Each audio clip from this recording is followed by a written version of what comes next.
उपवासात 30-30 खिचडी खाऊन कंटाळा आलाय, तर चला आज बघूया साबुदाण्याची टिक्की. इथे मी 3 बटाटे उकडून घेतलेले आहेत. त्याचे साल काढून आपण ह्याला किसून घेणार आहोत.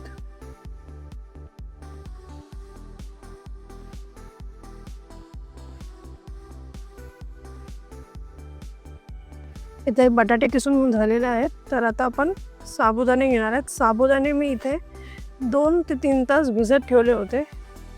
तर आता हे आपण व्यवस्थित चुरडून घेणार आहोत.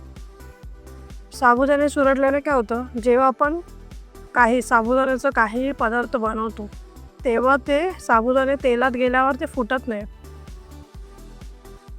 त्यामुळे व्यवस्थित साबुदाणा चुरडून घ्यायचा. साबुदाणा आपण व्यवस्थित चुरडून घेतलेला आहे. आता या बटाट्याच्या बाउलमध्ये घालून घेऊ आपण. यामध्ये आपण आता जिरं घालणार आहोत, थोडी हिरवी मिरची, थोडं चिली फ्लेक्स, शेंगदाण्याचं कूट व मीठ घालणार आहोत.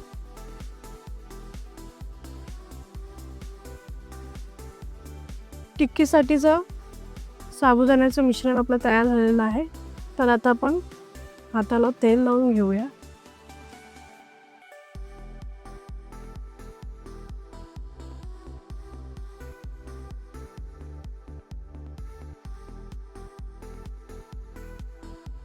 छान अशा आपण टिक्क्या बनवून घेऊया. गॅसवर मी पॅन ठेवलेला आहे, त्यावर मी तूप घेते घालून.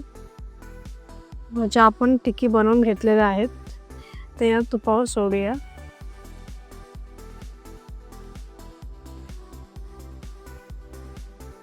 टिक्कीला आपण साईडने तूप सोडून घेऊया. व्यवस्थित आपण एक साईड याची शेकून घेणार आहोत. बघा आपण आता एक साईड आपली शेकली गेली की नाही.